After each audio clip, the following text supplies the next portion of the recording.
वो महान शख्सियत, वो अजीम शख्सियत सांसद अमरोहा इज्जत माआब काबिल एहतराम और दानिश अली साहब हमारे बीच में मौजूद हैं। हमको और आपको उन्हें सुनना है।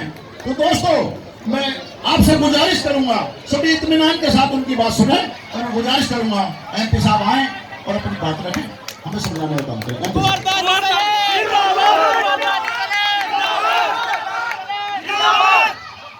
अस्सलाम वालेकुम बुजुर्गों और मेरे नौजवान साथियों,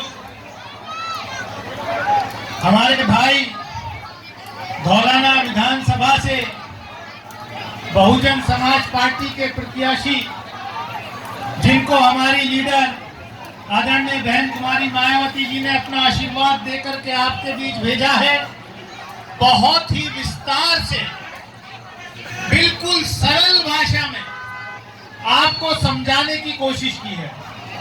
और मैं समझता हूं कि जो बासित भाई ने कहा, अगर उस पर आप लोगों ने अमल कर लिया तो आपकी नुमाइंदगी, धौलाना विधानसभा क्षेत्र की नुमाइंदगी आपके पास रह जाएगी। अगर आपने इनकी बातों पर अमल नहीं किया तो आप भूल जाइएगा कि आपकी नुमाइंदगी यहां से चली। बहुत सीधी सी बात है कि जिस दिन वोट पड़ेगा, 10 तारीख को वोट पड़ेगा, 10 फरवरी को वोट पड़ेगा, और जब 10 मार्च को वोट खुलेगा तो बहुजन समाज पार्टी के प्रत्याशी की गिनती 60,000 से शुरू होगी, लेकिन दूसरी पार्टियों के प्रत्याशियों की गिनती 1 से शुरू होगी।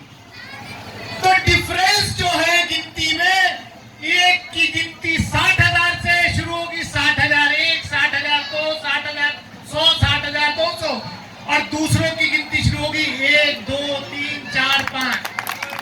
तो 60,000 तक पहुंचने में उन्हें कितना टाइम लगेगा? अब आप ये सोच लीजिए कि अगर आपने, बदकिस्मती इस बात की कि हमारे लोग जज्बात में बहुत रहते हैं। हमारे लोग जो है वो सोच समझ के इत्मीनान से फैसला नहीं करते। आपको तश्तरी में रख करके मिल रहा है कि आपका नुमाइंदा, लेकिन आप अगर जरा सी गलती करेंगे तो आप पछताएंगे। और एक चीज और है, जो मुल्क में माहौल हो गया है कि जहां एक बार आपकी नुमाइंदगी जिस विधानसभा क्षेत्र से खत्म हुई, अगली बार कोई पार्टी उसको फिर टिकट भी नहीं देती। आपने देखा होगा इसी चुनाव में कुछ ऐसे विधानसभा क्षेत्र हैं जहां पर पिछली बार लोग 100-100, 200-200, 500-500 वोट से हारे, लेकिन उनके टिकट काट के दूसरे लोगों को टिकट दे दिए। मैं आपसे कहना चाहता हूं कि सोच समझ के फैसला लीजिएगा। और भाई बासित ने बड़ी अच्छी बात कही कि विधायक का प्रोटोकॉल बहुत होता है। हम सांसद हैं, हमें मालूम है सांसद का प्रोटोकॉल क्या है। जब हम पार्लियामेंट के अंदर बोलने खड़े होते हैं तो जो 303 वाले ना, वो भी जो है हिलने लगते हैं कि दानिश अली क्या बोल रहा है। दानिश अली लोकसभा के अंदर इस मुल्क के मजलूमों की, वंचित समाज की बात करता है, उनके हक की बात करता है। और बेधड़क इसलिए बोलता हूं क्योंकि अमरोहा लोकसभा क्षेत्र की जनता ने, जिसमें हापुड़ जिले का भी 40% हिस्सा आता है, गढ़ विधानसभा क्षेत्र, उन्होंने मुझे आशीर्वाद देकर के वहां भेजा है। और डरता इसलिए नहीं क्योंकि मेरे पास कोई फैक्ट्री नहीं है जो पॉल्यूशन कर रही हो जिस पे सील मार देंगे। मैं कोई इल्लीगल किसी चीज का काम नहीं करता।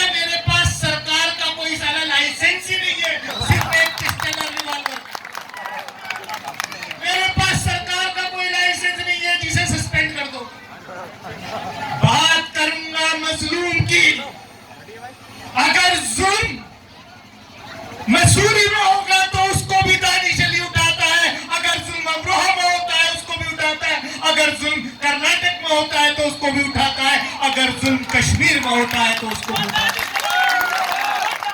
अपने उसूलों के साथ समझौता नहीं। लेकिन ये ताकत किसने दी है? ये ताकत दी है वोटर ने, ये ताकत दी है उस वंचित समाज ने, उस बहुजन समाज के लोगों ने जिन्हें मुझे वोट देकर के वहां पहुंचाया। ये ताकत दी है मेरे उन लोगों ने जिन्होंने मुझे वोट देकर के वहां पहुंचाया। आपके बीच ऐसा ही उम्मीदवार है। और एक चीज और बता दूं, मैंने कहा आपसे कि 40% हिस्सा हापुड़ जिले में मेरा भी आता। मैं ये कहना नहीं चाहता किसी को बुरा लगे, आपके पुराने मौजूदा प्रतिनिधि को बुरा लगे, मैं उनमें उस पर नहीं जाना चाहता। लेकिन जहां से विकास होता है, जहां पॉलिसी डिस्कस होती है, वहां पर विधायक को पहुंचना चाहिए। मेरे अपने लोकसभा क्षेत्र में पश्चिम उत्तर प्रदेश के अंदर सबसे ज्यादा प्रधानमंत्री ग्राम सड़क योजना की सड़कें अगर कहीं बनवाई है या कहीं पर बन रही है तो वो गढ़मुक्तेश्वर और अमरोहा लोकसभा क्षेत्र के अंदर है। विधायक की निधि तो 3 करोड़ होती है, सांसद की 5 करोड़ होती है, और सांसद के नीचे 5 विधानसभा होती है। तो सांसद के पास कोई निधि अगर कहो तो एक विधानसभा में 1 करोड़ रुपए आता है, विधायक के पास 3 करोड़ रुपए आता है। लेकिन हमें मालूम है कि हमें अपने क्षेत्र का हक सरकार से कैसे लेना है, कैसे छीनना है, हम जानते हैं। इसलिए मैंने 100 करोड़ से ऊपर की पिछले 2 साल में प्रधानमंत्री ग्राम सड़क योजना से सड़कें बनवा दी, 100 करोड़ रुपए। हम जानते हैं कि हक कैसे लिया जाता है। हक मांगा नहीं जाता, हक छीना जाता है। जब कोई बिजली की समस्या होती है मेरे क्षेत्र में तो मैं किसी जेई को फोन नहीं करता।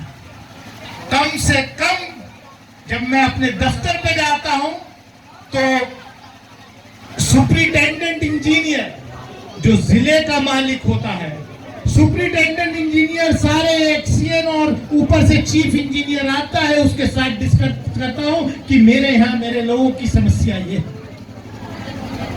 खाली अब जो कर्मचारी है उसके साथ मैं बदतमीजी करूं, उससे कोई इलाज थोड़ी हो। मुझे समस्या का हल कराना है और समस्या का हल कराना मैं जानता हूं। ऐसे ही मैं आपको यकीन दिलाता हूं कि मेरे भाई हर्षित प्रधान जो हैं, इनकी ट्रेनिंग है और हमारा साथ रहेगा तो इंशाल्लाह जो थोड़ी बहुत कमी भी रह रही होगी उसको भी पीछे से धक्का देके पूरा कराने का।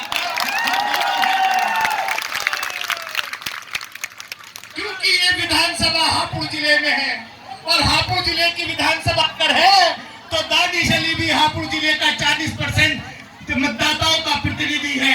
इसलिए हम और ये मिलकर के काम करेंगे। इस धौलाना क्षेत्र में देखिए, यहाँ इस गांव में नहाल में मैं बहुत बार काफी दिन बाद आया हूँ, लेकिन इस गांव के बहुत लोग मेरे साथ कई जामिया में भी पढ़े, वैसे भी आना जाना रहा। ये मौका मिला है आपको, इस मौके को मत जाने देना। बहुत दिन बाद मौका मिला।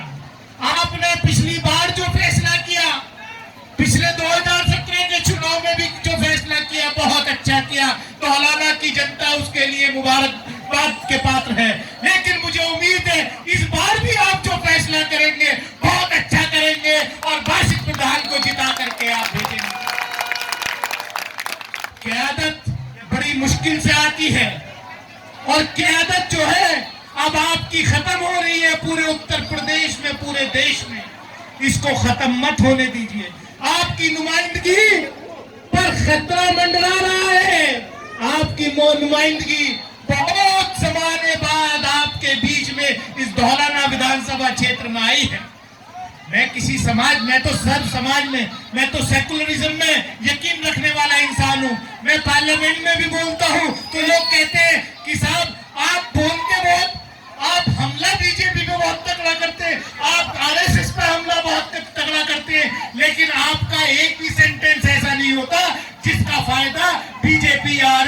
सवाल उठाने।